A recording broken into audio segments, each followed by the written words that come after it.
کہ جس حکومت نے پچھلے 2 سال کے اندر پورے پاکستان کے اندر ایک خوف زدہ ماحول پیدا کیا ہوا تھا، اتنا جبر، اتنا ظلم اور اتنی جو ہے کہ فسطائیت مچائی ہوئی تھی کہ ہر گھر کے اندر، ہر فرد کے اندر، ہر دل کے اندر خوف پیدا کر دیا جائے ریاست کا، اور کوئی لوگ جو ہے کہ نہ وہ آواز اٹھا سکیں، نہ وہ گھر سے باہر نکل سکیں، نہ وہ احتجاج کر سکیں، نہ وہ بات کر سکیں آزادی کی، انسانی حقوق کی، آئین اور قانون کی بالادستی کی کوئی بات نہ کر سکے، اور صرف فرد واحد کی مرضی اور منشا کے مطابق پاکستان کا نظام چلایا جا سکے۔ وہ حکومت جو خوف کی علامت بن کر جو ہے کہ اپنے آپ کو ایک خوف کی حکومت بنانا چاہتی تھی، اب وہ خود اتنی خوف زدہ ہو چکی ہے کہ وہ ایک ایک فرد سے، ایک ایک بندے سے جو ہے وہ ڈرتی پھر رہی ہے، اور یہی وجہ ہے کہ وہ اب ایک کے بعد دوسرے، دوسرے کے بعد تیسرے، کبھی ججوں کو، کبھی صحافیوں کو، کبھی سوشل میڈیا ایکٹیوسٹ، اور ان سب کو جو ہے نشانہ بنایا جا رہا ہے۔ اب اگر جسٹس طارق جہانگیری کا معاملہ آپ دیکھیں تو یہ جو ہے کہ اسلام آباد ہائی کورٹ کے دسمبر 2020 میں یہ جج ان کو بنایا گیا تھا۔ اس سے پہلے جو وکلا کمیونٹی سے تعلق رکھنے والے افراد ہیں وہ بہت اچھی طرح سے جانتے ہیں کہ کسی بھی جج یا ایون جب وکالت کا لائسنس لیا جاتا ہے، آپ وکالت کی تعلیم حاصل کرنے LLB کے بعد جب پریکٹس شروع کرتے ہیں تو سب سے پہلے آپ ڈسٹرکٹ لیول کے اوپر بار ایسوسی ایشن کے ممبر بنتے ہیں۔ وہاں پہ آپ کے تمام تعلیمی قوائف کی جو ہے کہ وہ ویریفیکیشن ہوتی ہے اور اس کی تصدیق کی جاتی ہے۔ اس کے بعد جو ہے کہ اب 1992 میں اسلام آباد بار کے جو ہے کہ یہ ممبر بنے اور یہاں سے وکالت شروع کی طارق محمود جہانگیری نے، اور پھر 1994 میں 2 سال کے بعد اسلام آباد ہائی کورٹ، یہ جو پنڈی بیسیکلی ہوتا تھا اس وقت ہائی کورٹ تو پنڈی تھی، اسلام آباد ابھی بہت باہر بنا، تو پنڈی ہائی کورٹ میں انہوں نے جب پریکٹس شروع کی تو ہائی کورٹ بار ایسوسی ایشن جو پنڈی ہے وہاں کی جو ہے کہ ان کو ممبرشپ ملی اور لائسنس ملا، اور وہاں پر بھی جو ہائی کورٹ بار ہوتی ہے پاکستان بار کے جو نمائندے ہوتے ہیں، اور پھر جو ایڈمنسٹریٹو جج یا سینئر جج ہوتے ہیں وہ بھی اس کے ممبر ہوتے ہیں، تو وہ اس کو تمام تعلیمی قوائف جو ہے کہ ان کی ویریفیکیشن ہوتی ہے۔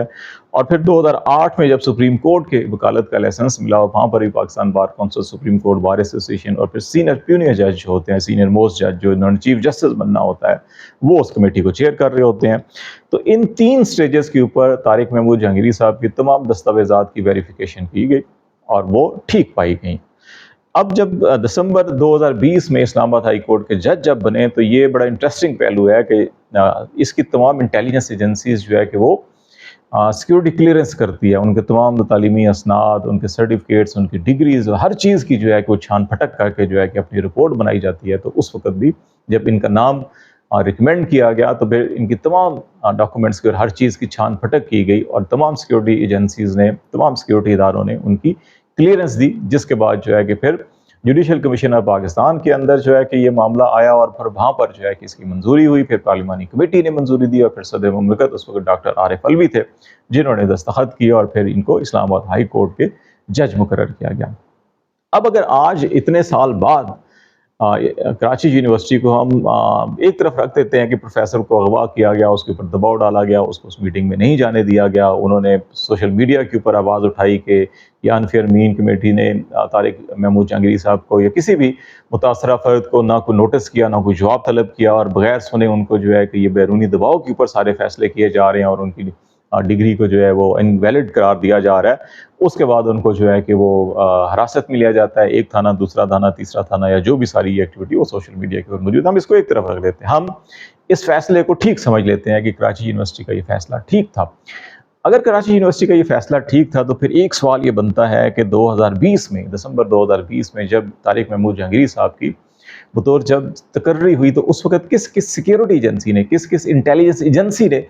ان کی سیکیورٹی کلیئرنس کی اور ان کے ان تمام ڈاکومنٹس کی ویریفیکیشن کی اور درست قرار دیا، اور کراچی یونیورسٹی نے بھی ایون اگر اس وقت درست قرار دیا تو پھر اس وقت جتنے بھی افسر اس کے اندر انوالو تھے یا جتنے بھی اہلکار اس پروسیس کے اندر انوالو تھے، سب سے پہلے ان کے خلاف کارروائی ہونی چاہیے کہ وہ بددیانتی کا مظاہرہ کر رہے ہیں، اپنے فرائض سر انجام ٹھیک نہیں دے رہے۔ تو اگر آپ ان ساروں کو نوکریوں سے برطرف نہیں کریں گے، کیونکہ ان کی رپورٹس کے اوپر تو نہ جانے کتنے جو پاکستان کی سیکیورٹی کے لیے رسک ہوں گے افراد، جو پاکستان کے جو بددیانت ہوں گے، جو جعلی ڈاکومنٹس تیار کرتے ہوں گے، جو بددیانتی کرتے ہوں گے، جو جعلسازی کرتے ہوں گے، جو فراڈ کرتے ہوں گے، ان کی کلیئرنس یہ لوگ کر رہے ہیں، اس کا تو مطلب یہ ہوا۔ تو اس کا سب سے پہلے اگر آپ اس کراچی یونیورسٹی کے فیصلے کے بعد اگر آپ تمام انٹیلیجنس ایجنسیز، تمام سیکیورٹی اداروں کے اور تمام قانون نافذ کرنے والے اداروں اور ایون کراچی یونیورسٹی کے ان تمام ذمہ داران کے خلاف جنہوں نے اس وقت ان کی کلیئرنس دی تھی، ان سب کے خلاف جو اگر کارروائی نہیں کرتے تو پھر اندازہ ہو جائے گا کہ اس کا مطلب یہ ہے کہ یہ ساری کی ساری کارروائی جو ہے کہ بددیانتی، اور پھر یہ جو الیکشن ٹریبونل اور جو ان کے طارق محمود جہانگیری صاحب نے، کیونکہ سب سے پہلے جو ہے کہ عمران خان کو 2023 کے اندر حفاظتی ضمانت دی تھی، اور پھر یہ بھی کیونکہ اس وقت نہیں معلوم ہو رہا تھا کہ ایک کے بعد دوسرا، دوسرے کے بعد تیسرا، اور کئی مقدمات ایک ایک دن میں درج ہو رہے تھے، تو پھر انہوں نے کہا تھا کہ تمام تفصیلات طلب کی، اور کہا کہ جب تک تمام تفصیلات نہیں آتی تو کسی اور مقدمے میں ان کی گرفتاری نہ ڈالی جائے تو اس میں بھی ضمانت دی جاتی ہے۔ تو اس کے اوپر ان کو یہاں سے ان کے خلاف تنقید کا سلسلہ شروع ہوا۔ پھر انہوں نے بعد میں جو ہے کہ الیکشن ٹریبونل میں تمام فارم 45 مانگ لیے، الیکشن کمیشن سے بھی اور جیتنے والے امیدواروں سے بھی، تمام امیدواروں سے، آر او سے بھی، اور آر او نے بھی نہیں دیے، الیکشن کمیشن نے بھی دیے، جیتنے والے امیدواروں نے بھی نہیں دیے، اور کہا الیکشن کمیشن نے تو کمال ہی کر دیا، کہا کہ ہمارے پاس جو الیکشن مینجمنٹ سسٹم ہے اس کے جو فارم ہے وہ ہم دے ہی نہیں سکتے۔ اب اس ریکارڈ کے مطابق تو پی ٹی آئی 2/3 میجورٹی سے کامیاب ہوئی ان الیکشن کے اندر، لیکن انہوں نے کہا ہم وہ دے ہی نہیں سکتے۔ اس کے اوپر انہوں نے کہا جی ہم بیان حلفی بھی لیں گے، اگر کسی نے جھوٹا بیان حلفی درج کروایا تو اس کو سزا بھی دیں گے، اور اس کا فورنزک بھی کروائیں گے جو فارم 45 دیے جا رہے ہیں۔ تو وہاں سے یہ معاملہ زیادہ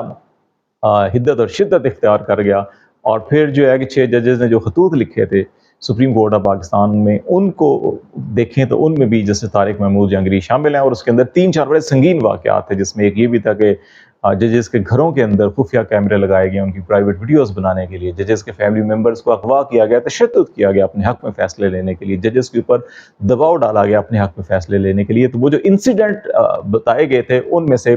ایک انسیڈنٹ جو ہے جسٹس طارق محمود جہانگیری صاحب سے متعلق بھی تھا، جنہوں نے باقاعدہ تحریری طور کے اوپر چیف جسٹس اسلام آباد ہائی کورٹ کو بھیجا تھا، اور وہی جو ان کا تحریری خط تھا ان باقی خطوط کا ڈاکومنٹ کا حصہ بن کے چیف جسٹس آف پاکستان تک بھی گیا۔ تو یہ 3-4 بڑے عوامل ہیں جس کی وجہ سے بہت سے لوگوں کے دلوں میں رنجش ہے، اور کیونکہ یہ فارم 45 اس وقت جو ہے کہ یہ